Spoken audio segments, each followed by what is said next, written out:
Eu fico muito agradecida pelos comentários. Eu gosto muito de conversar com as meninas, com a minha comunidade aqui no canal. Eu gosto demais, elas me entendem, me compreendem. Me... Alguns comentários são pra mim Como é que eu posso entender? A maioria dos comentários, na verdade, são pra me fazer refletir e pensar que, que coisas que eu já falo no canal, né? Mas como eu sou um ser humano, eu acabo tendo meus momentos, né? Onde eu me encontro triste, desanimada, sabe? Eu me sinto chateada com algumas coisas. Sabe, gente, devido à pobreza, a falta de recursos, né? Porque pobre é o inimigo das nossas almas que não tem nada. Nós temos esperança, nós temos Deus que é rico, dono do ouro da prata. Por mais que nem todo mundo tenha todas as melhores oportunidades nessa terra, de emprego, de morar num lugar melhor, mas nós temos esperança de uma eternidade com Deus, para quem crê, né, e recebe e aceita Jesus como seu único e suficiente Salvador e reconhece que é pecador. E muda de vida, se arrepende e muda de vida. Então, aí eu gostei muito dos comentários, inclusive teve comentário de uma, eu creio que ela é seguidora, não sei bem se é seguidora, se me acompanha, mas eu sempre vejo os comentários dela, da Adriana, e da outra, que eu esqueci agora, não sei se é Regiane, uma coisa assim. E o comentário dela foi bem interessante. Ao mesmo tempo que ela me entendeu, ela me deu tipo um puxãozinho de orelha também. Que aqui nós não temos nada, tudo pertence a Deus, que aqui tudo é passageiro, que nós não somos, que realmente nós não viemos aqui para a eternidade nessa terra, nós estamos aqui de passagem, e que eu fico me preocupando com coisas materiais. Com coisas assim, eu fico me preocupando, isso passa a ser até um apego às coisas de casa, limpeza, organização, que se Deus me chamasse hoje, como ela falou, todas essas preocupações para mim ia passar, porque eu não iria mais ter esse tipo de preocupação. Realmente, parei para analisar que é a mais pura verdade, o que é mais difícil é da gente aceitar, né, na qualidade de viver esse mundo, a questão de passagem. Eu tô falando hoje, amanhã eu não sei, só Deus sabe. Porque Deus é que sabe do futuro, né? Conhece o passado, sabe do presente, o futuro é onipresente, onisciente, onipotente, sabe de todas as coisas e tá sob o controle de tudo. E a gente, na qualidade de seres humanos, a gente falha. Nem todo dia nós estamos bem, tem dia que nós estamos só o taco, tem dia que nós estamos nos sentindo derrotados, tem dia que nós estamos num desânimo, sem saber o que fazer com a nossa vida, né? Então tem coisas que eu, na qualidade de que sempre trabalhei fora, pra, pra me sustentar a mim e minha família. Desde de jovem, eu comecei a trabalhar muito cedo nas casas dos outros, eu não ganhava nem salário. E então fui já sendo acostumada e treinada a trabalhar. Eu ajudava minha mãe. Eu não trabalhava muito em roça, não. Eu não tinha essa estrutura pra estar em roça, nunca gostei. Não sei quebrar coco direito, me cortava minhas mãos, meu braço. Mas já fiz esse serviço assim só como ajudante, não como uma profissional, pra quebrar não sei quantos litros de coco por dia, não. Eu saía só como ajudante pra ajudar a mamãe, que dava mais trabalho do que ajudava. Então eu saí pra ir em busca de recursos, saí cedo da casa da minha mãe, já morei em Teresina, já passei por Timon, depois fui pra Teresina, passei em Codó, já fui pra Belém do Pará e vim parar aqui, nessa capital. Que eu não nasci aqui, eu vim do interior. Esse interior ainda existe, lá que moram meus familiares, meus irmãos, minhas irmãs moram lá, meu pai ainda é vivo, graças a Deus, mãe eu não tenho mais. Então, eu fui treinada mesmo, pra trabalhar desde cedo, desde jovem, pra me sustentar, não era nem pra ficar rica, só mesmo. Pra ter meu sustento de roupa, ter comida pra comer, sabe? Ter um abrigo. Não foi nem pra ser rica. Minha família é uma família de lavradores, minha família que deu minha mãe e meu pai, que minha mãe já é falecida. Então, eu fui treinada mesmo desde cedo, passei por várias casas trabalhando. Cozinhar eu não cozinhava porque eu não sabia cozinhar, mas eu fazia tudo, quase tudo dentro de uma casa. Eu limpava a casa, eu lavava a roupa de todo mundo, jovenzinha, bem novinha, adolescente, deveria estar estudando. Eu ia estudar, era à noite. Durante o dia eu estava na luta, trabalhando, ia levar a criança na escola, ia buscar, vigiava uma comida no fogo, mas eu não era de ficar em cozinha dos outros, porque eu não sabia cozinhar. Mas eu lavava a roupa de todo mundo, fazia faxina na casa. E nesse tempo, não era lajota como é hoje. Porcelanato, ou essa lajota branca que você só passa um pano, né? Passa um detergente, um pouquinho de detergente pra tirar a sujeira, detergente de pia. Depois você vem com desinfetante, com uma outra água pra tirar o excesso, para o chão não ficar preguento e fica tudo limpinho, brilhoso. Não, no meu tempo, era aquele piso de uma lajota vermelha, não sei se era de madeira, eu tinha que passar cera na casa toda. Passar cera, graças a Deus, que eu nunca tive problema de coluna, devido aos trabalhos que eu tinha que começar a trabalhar muito jovem. Então, eu passava cera, depois vinha com a máquina que era pra dar brilho, eu fazia isso todos os sábados. Eu lavava a roupa de todo mundo da casa, ia buscar a criança na escola, ia deixar, ia buscar. Era uma espécie de ajudante, mas era uma pessoa que fazia quase tudo. A única coisa que eu não fazia era cozinhar, mas de resto eu fazia tudo. Só cozinhar. Eu só fui aprender a cozinhar quando eu formei a minha própria família. Eu não sabia fazer um bolo, não sabia fazer arroz, não sabia fazer nada de cozinha. Nada, eu só fui aprender quando eu formei minha própria família.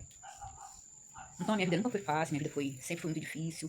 Eu me acostumei muito. Minha mãe sempre foi muito limpinha, sempre me botou para trabalhar em casa, eu tinha minhas tarefas. Todas as minhas irmãs tinham suas tarefas em casa.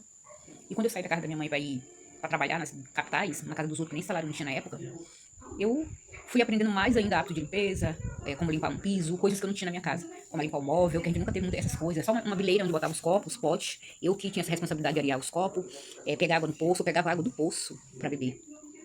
E tive todas essas dificuldades, eu não tive essa oportunidade. Eu não culpo ninguém por eu não estudar. Eu terminei meu ensino médio, eu fui aprender a ler de verdade, respeitando os sinais de pontuação, conhecendo todo o alfabeto, saber escrever, respeitando os sinais de pontuação, quando eu devo empregar uma vírgula, quando eu devo empregar um ponto de interrogação, quando eu termino um parágrafo. Isso já foi com 19 anos de idade que eu comecei a ingressar na escola de verdade. Para aprender ainda a ler, porque eu só conhecia o alfabeto, ainda não sabia nem formar palavras. Então, aí enquanto eu era jovem, né, uma adolescente, que eu estava na casa dos outros, fui bem cedo para casa alheia, trabalhar, eu não tinha, eu não ia para um banco de escola, estudar durante o dia, normal. Durante o dia eu estava trabalhando e à noite era que eu ia aqui me botar numa escola para eu aprender, conhecer o alfabeto, aprender a ler. Agora, eu só fui mesmo aprender a ler direitinho, respeitando os sinais de pontuação, que eu me considero que eu sei ler bem, foi depois que já estava uma jovem adulta, com pouca experiência, já tinha formado família, já tinha até engravidado da minha primeira filha, que eu engravidei com 18 anos, tive ela com 19. Então, sempre andando pelas casas dos outros, trabalhar como doméstica sempre foi um trabalho muito difícil. As casas aqui do Brasil são grandes, você tem que limpar grade, aquela pedra assim, né? Você tem que limpar tudo, limpar, lavar, passar rodo, e as pessoas são muito exigentes, e é trabalho o dia inteiro para você dar conta. Então, eu sempre me vi assim, limpando, que os outros sujavam, limpando, e eu me habituei com essa organização e com esse hábito de limpeza, que eu considero uma coisa positiva, algo bom.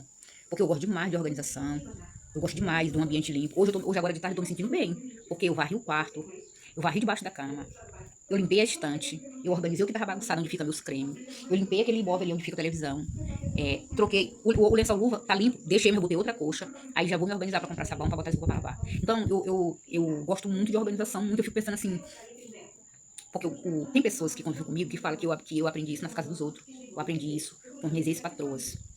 E que isso é um pensamento, que esse meu jeito de ser é coisa de adquirida de trabalho escravo. Trabalhar na minha casa não é um trabalho escravo. Eu tenho tempo para me descansar, para deitar, eu tenho tempo para ler um livro, tudo eu tenho tempo. Diferente de eu trabalhar para CLT, ou trabalhar em casa de família, que é a mesma coisa, que também é um tipo de trabalho de CLT, carteira assinada, para receber um mínimo, você trabalhar demais. Porque aqui no Brasil, esse tipo de trabalho de força, ele não é valorizado, as pessoas colocam preço no seu trabalho. Tanto que o trabalhador de massa que trabalha bastante serviço pesado, ele só dá um salário mínimo, só um mínimo. E quando você vai trabalhar aqui na minha cidade como uma faxineira ou diarista, são pouquíssimas pessoas que aceitam o teu preço, elas querem dar preço no teu trabalho. Sim, elas dão preço no teu trabalho. Até há pouco tempo eu trabalhava como faxineira, já trabalhei como doméstica, cuidadora de idoso, já dormi em serviço, de tudo um pouco. De tudo um pouco.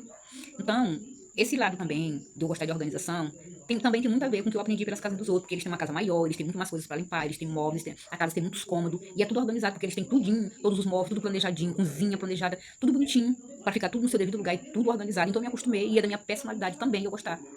Eu gostava porque a minha mãe, ela sempre gostou quando ela era viva, limpar o quintal, acordar cedinho pra varrer o quintal. Mamãe podia não ser letrada, não saber ler, mas ela sempre gostou de limpeza, tanto que ela dividia as tarefas para as filhas dela tudinho. Então, desde pequena que eu me entendo trabalhando, mesmo que não fosse remunerada, mas eu tava sempre trabalhando. Então, hoje eu tô me sentindo bem porque eu varri o quarto, eu passei o pano nas coisas aqui do quarto, dei uma varridinha na cozinha, tudo com responsabilidade com a minha saúde, mas eu fiz. Então, eu me sinto bem, né? O que eu acho mais difícil é você conviver com o próximo, que não pensa como você e não tem essa responsabilidade que você tem, né? Que tem pessoas que falam pra mim que essa mania que eu tenho de organização, limpeza, é uma coisa que veio da escravidão. Realmente, porque aqui no Brasil, o trabalho sempre foi muito. E o trabalho de limpeza, trabalho pesado, ele é um trabalho que aqui no Brasil não é valorizado. Trabalho de força é um trabalho desvalorizado, tá? A pessoa coloca preço no seu trabalho, você ganha muito pouco. E é um trabalho que realmente é originado da escravidão. Era muita coisa para fazer e tinha um escravo para dar conta de tudo, né? E realmente, né, os negros foram escravizados.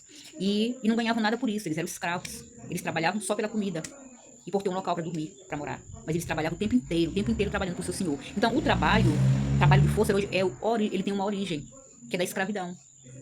Aqui no Brasil é assim, tá? Tanto que quem trabalha com limpeza, limpando vidro, trabalha para empresa terceirizada, trabalha como doméstica, pedreiro, todas essas categorias de trabalho aqui no Brasil, em supermercado, é visto como trabalho escravo. É visto porque tem origem da escravidão. Tanto que aqui no Brasil, ninguém é valorizado por ter essas profissões consideradas inferiores. Nós não somos valorizados. Ganhamos pouco e as pessoas colocam preço no nosso trabalho. Começando pelo salário mínimo de um trabalhador de massa, que vai ganhar apenas um mínimo para comprar tudo para sua casa. Suja as despesas extras, né? Você precisa gastar com remédio, coisas que não tá no seu que você não tá no seu orçamento, não tá no seu planejamento. Você vive com pouco e tem que se virar nos 30 para a sua sobrevivência. É desse jeito. Então, eu me acostumei muito. E também já é da minha personalidade, porque se não fosse, eu seria uma pessoa que não estaria nem aí também. Pra limpeza, porque nem todas as mulheres estão se importando com limpeza, com organização. Eu gosto de minhas coisas tudo organizadas, minhas roupas, guarda-roupa. Pode ser um balde, onde eu não tenho um guarda-roupa, minha roupa poderia ser guardada num balde, mas era tudo dobradinha, tudo arrumadinho, pra eu saber onde tá minhas coisas, eu saber encontrar minhas coisas com facilidade. E eu me sinto super bem dormindo numa cama limpinha, ver um espelho passado pano, eu posso me enxergar assim, tá tudo embaçado, e ver minhas coisas sem pó em cima, que é poeira. Eu agradeço muito pela compreensão das meninas que estão assistindo meus vídeos, ouvem meu desabafo, nem todo dia nós estamos bem, vocês me perdoem, tá bom? E muito obrigada pelos comentários, muito obrigada pela compreensão de vocês e pelos conselhos. Eu agradeço muito, um beijo no coração de vocês. São pessoas de muito valor, vocês são valorosas, mulheres de valor, mulher de valor. Que eu fico muito agradecida, me sinto honrada, e me sinto, sabe, gosto demais de fazer meus vídeos, claro que eu preciso melhorar. Me desabafar com vocês, ouvir a opinião de vocês, os conselhos que vocês têm pra mim. Às vezes eu tenho uma reflexão pra dar, muitas das vezes eu que tenho que receber. E é isso, gente.